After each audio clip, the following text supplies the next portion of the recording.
Maybe they were into like some kinky stuff, and their cover for it is like a ghost grabbed my throat all night, and the other one's like, nah, a ghost turned me around all night. Oh no, dude, you might be right. Welcome back to Short Poor Bitches, where we're finishing our month-long celebration of Oktoberfest. We're your hosts. I'm Chris. And I'm Brandon. We are finishing with the biggest, baddest, scariest beer we can find, and that is Beware of Darkness by Heavy Riff Brewing. This isn't Oktoberfest at all. It's just Halloweenish. Yeah, we've chosen the scariest looking can on the shelf, is what we did, essentially. We've got our first special. Our first holiday-themed special of the podcast. Yeah, that's true. The back of the bottle for this is, watch out now, take care. Beware of greedy leaders, they take you where you should not go. While weeping Atlas cedars, they just want to grow, grow, and grow. Beware of darkness. George Harrison, from the song Beware of Darkness. Oh. Yeah, it's just the lyrics to the song. But this one is a bourbon barrel-aged coffee stout, aged 12 months. It is a full pint, and it comes in at a whopping 10.2% ABV. Dude, this is going to hit hard. Yeah, this is going to be crazy. Dude, and it's dark, too. Oh, yeah, it is. And it does look like coffee. I mean, that's the whole thing, right? It's beware of the darkness. Yeah. Oh, it smells like coffee. Oh, boy. Yeah, it smells bitter. I mean, it looks good. It looks pretty unassuming. But it smells very heavy. Smells like 10%. Yep. All right, let's do it. I'm going in. All right, yep. It's got a lot of flavor to it. It does have a lot of flavor to it. There's a lot going on. It's actually kind of sweet. Yeah, there's like a chocolatey flavor to it, too. Yeah, if you didn't tell me, I wouldn't know that this was such high ABV. Right. Like, I can tell it's a stout, but yeah, I wouldn't have guessed what That it was is. like super high, yeah. Yeah. Yeah, that's actually pretty good. This is going to be dangerous. All right, well, here's some reviews for it. On draft at Heavy Riff, poured an opaque jet black color with a small light brown head of foam. It left sudsy trails of lace on the glass. It smelled of coffee, chocolate, bourbon, oak, and vanilla. Sweet chocolate taste with toffee, caramel, bourbon, vanilla, and oak. Yeah, they nailed it. I mean, I guess I can't pick out the exact species of wood. You know, it could be a cedar for all I know. Yes, so there's some hickory in there somewhere. Yeah. What is this, pine? Yeah, a little bit of ash. Hey, is this that pre-treated shit? Yeah, oh my god, all green and shit. Yeah. Yeah, I mean, was there a review in there though? Like, I feel like that was more of just a description. That's all I got. I will say for this beer, I had trouble finding a ton of reviews on it. Well, yeah, I mean, their whole marketing thing is pretty much being like, "Hey, don't buy this one." Don't do this. Don't do this to yourself. Yeah, exactly. So I can imagine it's not, selling gangbusters. I did find, so if you remember several episodes back, there was some drama in the comments section of someone's review. Okay. And I found some more. The person that they're responding to, like, didn't really say a ton. They just said, kind of like the review that we read. But the comments really focused a lot on the can art. Okay. So we start with John C. Among the best can art ever. Killer pick and staging 2. And it's like the picture in there, it's got like a cool backdrop and stuff. Then Jeff responds to this. Beer looks and sounds good, and I like the can art. Then your Uncle Bob responds, looks yum. And we end up with someone named Lord Rottentop, and they're responding to the initial comment that I read from John. Lord Rottentop. Yeah. John, I will respectfully differ. When FFF teamed up with the Frazetta Estate for their 2024 Dark Lord run, those bottles win all battles forever, full stop. Technically not can art, but I am unsure if you are being pedantic or not. And I have no idea what they're talking about. You know what? It feels very like Kanye to Taylor Swift. Of like the whole like, hey, just so you know, Beyonce had one of it. I'm like, why are you bringing up this other thing? Right. They didn't say anything about that. Well, they didn't even say it is like, they didn't proclaim like, this is the best ever that's ever been and ever will be. Yeah, they just said among the best. Yeah. So I'm like, I don't understand. I will say it is pretty cool because they just have like the name of the beer, like just says "Beware of Darkness," like floating around in like various arcs. That's like kind of like a face and maybe like a skull. Is it like a skull thing? And then it's got like kind of like a Joker thing going on with like a red mouth. Yeah, it definitely looks creepy. Can I tell you something? Huh. I guess when I look at it, I most often see the word darkness, and I thought the beer was just called Darkness. Oh, yeah. And for whatever reason, the red letters that say "Beware of Darkness" did not stand out to me. I did not even notice them. You thought the beer was just Darkness. Yeah. So when I went to B, Darkness. when I went to search it, didn't come up. So that's hilarious. I mean, it suggested to me, like, do you mean "Beware of Darkness"? I was like, yeah, I guess so. Yeah, maybe. That's my bad. Dude, that would be sweet, though, for them to just call it Darkness, but everybody calls it Beware of Darkness because, like, they're telling you, you know?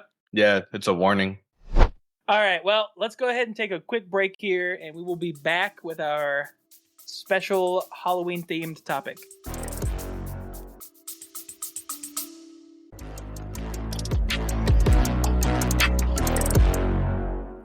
Hey, Matt. Hey, how's it going, fella? Pretty good. Have you heard of the Black Lincoln Collective podcast? I have not. Could you tell me more about them? They sound great and hilarious. Yes. It's about three guys that just shoot the crap and just hang out. Oh, that sounds like what I'd like to do in my spare time. Just hang out with three dudes I've never met before. That's right.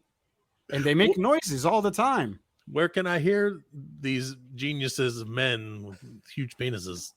I don't know. I think we've gone over 30 seconds. Doesn't matter. Just say the fucking website.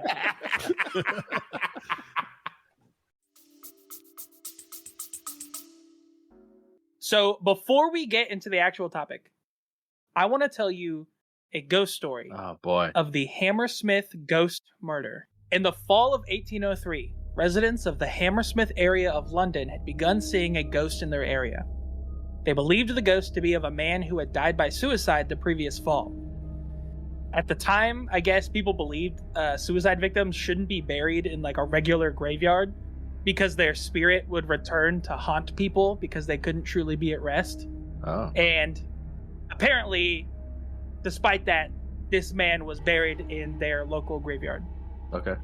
So, in the fall of 1803, eyewitnesses claimed the ghost to be tall, wearing a calfskin garment with horns, sometimes large glasses, but would always be described as wearing all white. Oh. Reports indicated that the ghost would be seen at night near the graveyard and had even attacked people on several occasions.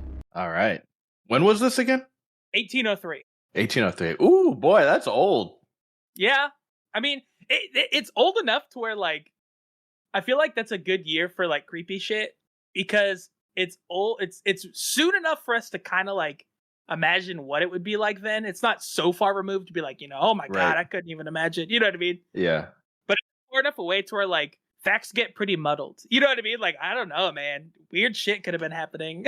Yeah. Well, and we know their propensity to just randomly proclaim things like the whole birds going to the moon thing. Yeah. Yeah, exactly. Anything went, man. All right.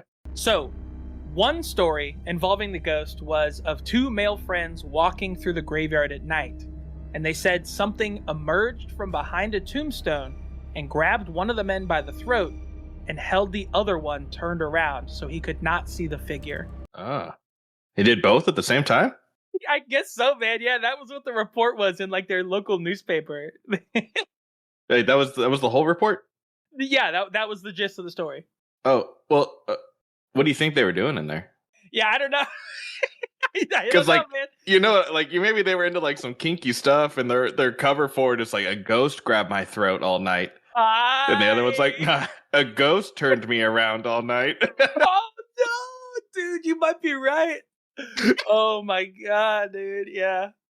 Oh, that's my fine, goodness. but...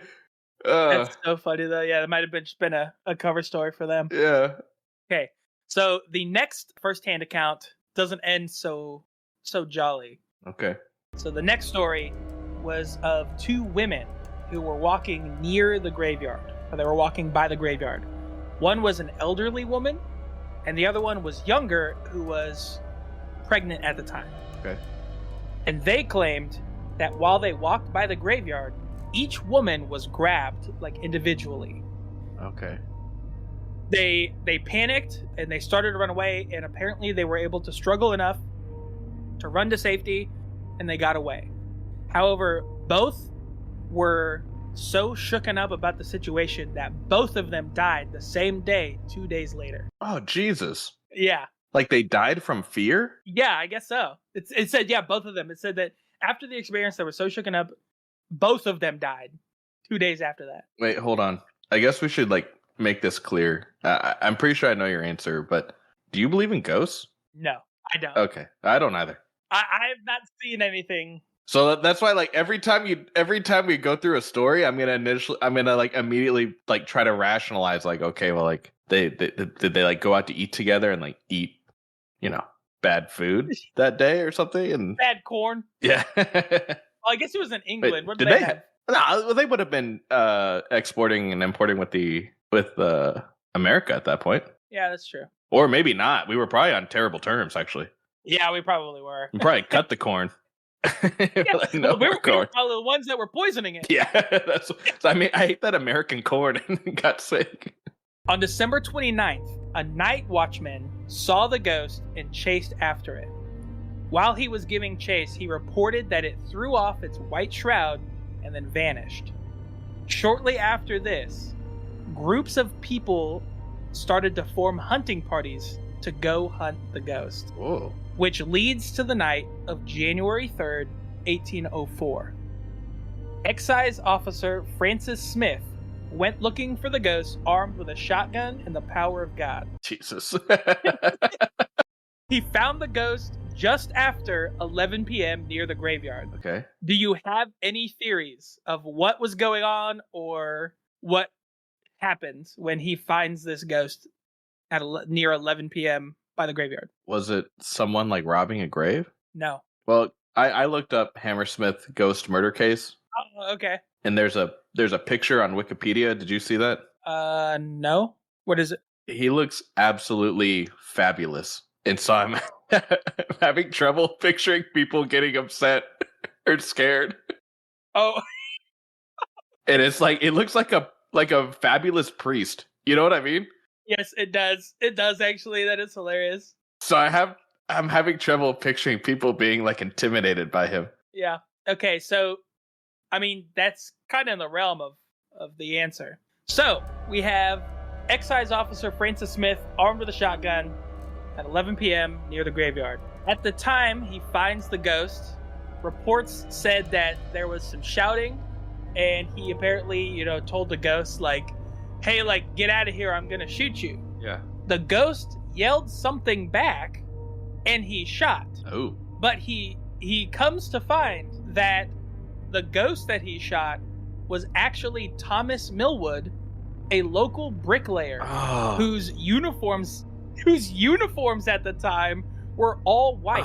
Like, it was like a white button-up shirt, a white hat, a white apron, white pants. Yeah. And that guy died immediately. Apparently, he shot him in the head, and he just died. Oh, no. He was just walking home after visiting his parents' house, and apparently, in the following days, his wife, Thomas Millwood's wife, said that she had been telling him to start wearing an overcoat because 3 other people in the town had already mistaken him for the ghost. But I guess he was just like, Tui, whatever, like, people will get over it. Yeah. Oh. Yeah, I could picture me also being like, I'm not going to change the way I live my life because people think I'm a ghost. Like, how dumb is that? Yup. Oh, that sucks. So, anyway, needless to say, Francis Smith was arrested and convicted of murder. Mm-hmm. Apparently, he was sentenced to death, but before his execution, he got the punishment of 1 year's worth of hard labor, and I'm not entirely sure what that means. What? Dude, you know what I always think of? Maybe it was just like at the time, I always think of people having to just like break rocks. Yeah. Or lay down railroad tracks. Yeah. Like, those are the only 2 things I associate with hard. Or like digging holes or something. What? Okay. Do you remember? Did you see the movie, like the movie version of Les Mis? Yes. What the hell is he doing at the beginning? Yeah, I know what you're talking about. Yeah, I don't know. Because he's like on like a giant ship, right? Yeah. Jean Valjean. Yeah. But he's just like shoveling shit, or like I honestly was like, I'm confused of what he's doing. Yeah, I don't know I don't know what he's doing either, actually. I don't know what that was about. I think that they are the people that pull ships into the ports. That's what it is. Oh, that's what they're doing. Okay. You're right, because they're just like pulling on ropes. Yes, that's what it is. It's got to be. Right. Yes. Okay. You're right. Pulling the ships into the port, which I'm sure, there wasn't a great way to do that. So I guess they just made people who were arrested do that. Okay, so all of that brings us to today's actual topic of bedsheet ghosts. Ooh. Yeah, because now we know that like the idea of like a ghost wearing a bedsheet is ridiculous. And like kind of like you said with that picture, like yes. How could you look at that and anybody be like, what? How is that scary? You know what I mean? Yeah. But I guess for a long time, for like most of human history, it was actually terrifying. Like that was very scary to people. Yeah. Well, I've told you my like theory on like the like horror genre in general, right? No. I have seen, like fairly scary movies that like really freaked me out, right? But at this point, then like it takes a lot more to scare me. Yeah. From like a movie or a story. And so I feel like, especially back then, right, like there weren't horror movies. There may have been like stories that you read. Yeah. But even then, like just, you have 200 plus years of people pushing the envelope of like, how can we make this more? Or how can we, do this bigger or whatever? And so I feel like it's just one of those things where like, as we go through, like you have to do more and more to make it like more realistic or more fantastical or whatever. Yeah. To get it to actually like be scary. Yeah, that's true. Like even looking back at like those like 80s horror films, right? Like just with the effects and whatever, you look back, you're like, oh my God, this is more of a comedy at this point. Like I've seen more realistic effects or whatever. Yeah, that's true. To like make it seem scarier. That's true. Yeah. Well, I think another thing like now that we're getting into is like, have you ever played like an actual horror game? Like video game? Yeah. Not really, I don't think. I will say, playing them by myself, I definitely have like gotten scared at games and stuff because it is just that extra layer of like being like totally in a dark room by yourself, and like it is like that different, right, experience of something. That is a different thing of like just sitting and watching something or stuff like that. So I do see like maybe like the boundaries getting pushed in that direction a little bit more now. Yeah. Too. But so there's the idea for why that is scary, though, comes from a couple of main sources, or a few sources. So one was that people used to be buried in burial shrouds, which happen to look a lot like white sheets. Okay. So they would die and they would just like wrap them up in those, and they would like put them in the ground with that instead of like, I guess, a whole coffin and everything. So it was like at the idea that if somebody were to come back from the dead, that was the last thing they were wearing. Yes. It would be like their burial shroud. Yes. So like, oh, it's a dead body walking around. Okay. Yeah, I can see that. Another one is that the idea kind of gained popularity through art. So I guess it was a lot easier for artists in the 1300s to depict dead people in their burial shrouds. Yep. And because everybody like knew that was a thing now, and so then they would draw it or they would like paint it that way. And it was a lot easier to convey, like, oh, this person is dead. Okay. And so now people had that actual image in their head of, oh, yeah, a dead person rises with their burial shroud on. And I can, like, I've seen it now. Okay. That makes sense. It's like, I mean, it's like the whole, like, mummy thing. Yeah. That is, it's actually, I guess mummies are closer to what, olden time people would think of as, like, their ghosts. Cause, yeah, of like, this is the last, how we left them. Because there is, like, a person under there still, Mm-hmm. Yeah. But so by the 1400s, it was widely accepted as, like, that was just a thing that happened. Like, oh, if a person's, rising from the dead, they have their burial shroud on. And so I guess, like, thieves, like, bands of thieves would use that to their advantage. And they would start wearing white sheets.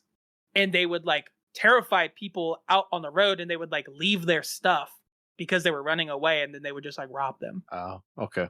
And so that was, like, another reason that people were like, oh, yeah, I've seen them or I've heard of that or whatever. Like, it was an idea now. So it went, like, people, like, actually thought these were dead people walking around.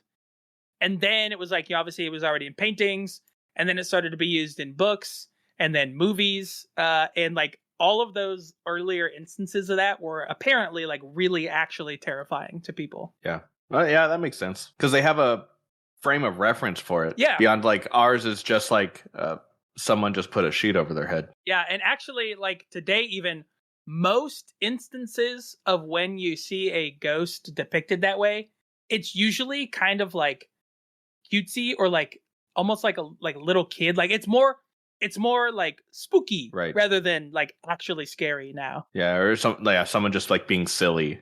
I'm like, ooh. Yeah, well, because like some instances that where we still see that today are like the Snapchat logo. Yes. Is like a little ghost. The ghost emoji is like the little ghost in the sheet with like its tongue sticking out. Yeah. They're depicted in cartoons a lot of times that way. Like they put several times where like in Scooby-Doo, that's how they showed the ghosts and stuff like that. Yeah, that's true. And then a lot of times, like now it's like kind of a thing where like people will get like tattoos of like the cutesy bedsheet ghosts. Yes. And stuff like that. Yeah. Mm-hmm. So that's where we would like most normally see it. But yeah, now it's more of like a sign of like spooky rather than anything to be taken like seriously. Right. I think this is the last nod to that idea being like actually scary, where it was scary, was in 2013's The Conjuring, in the scene where a white bedsheet flies around the room and it lands on the silhouette of like a body. And so that's kind of, I guess that was like their nod to like the olden type of ghost being scary with like the bedsheet. Yes. But in that movie, it is actually used to be like, oh, that is scary because now you can see like, oh, there's just a person standing there. Right. But it has the sheet on. So. Yes. Man, I don't even remember that scene. Oh, was she like outside? Is she outside like doing like hanging laundry? Yes. So yeah, in The Conjuring, she's like outside hanging laundry and like the wind starts picking up and their white sheet blows off of their clothesline and it blows away from the line and then gets caught in midair. And it's like there's like a person standing there for a second and then it goes and takes the profile of a person. Yeah. And then it goes up to the house and covers the window. And then once the sheet moves and there's like somebody standing in the window. I think there's one in like one of the Halloweens where he comes in with like Michael Myers comes in with the sheet over his head and the girl thinks it's her boyfriend, like, just being silly. And it's Michael Myers, so it doesn't go well. I don't think I've ever seen this movie, but yeah, I'm watching this scene right now. Dude, because he has like glasses. He puts like glasses on on his face. Yeah, you're right. You're right. She's just sitting there like being like, oh, come on, what are you doing? Yeah. And he's just standing there with the bedsheet. And he has two little eye holes cut out and glasses on. Yeah. That is funny. He's just walking around in the background. And oh, there we go. Yeah, all right. Yep. He's strangling her with the phone cord. And she's not going to be in Halloween 2. Yeah. I don't remember which Halloween that is that happens in. All right. But that is all I've got for this Halloween special. All right. Thank you, everybody, for joining us and have a spooky Halloween. Thanks, Tony. Thanks for listening. As always, if you want to like or subscribe, please follow us on Instagram at shortpourpodcast or send us a suggestion through email at shortpourpod@gmail.com. And whether you pour short or pour long, always finish.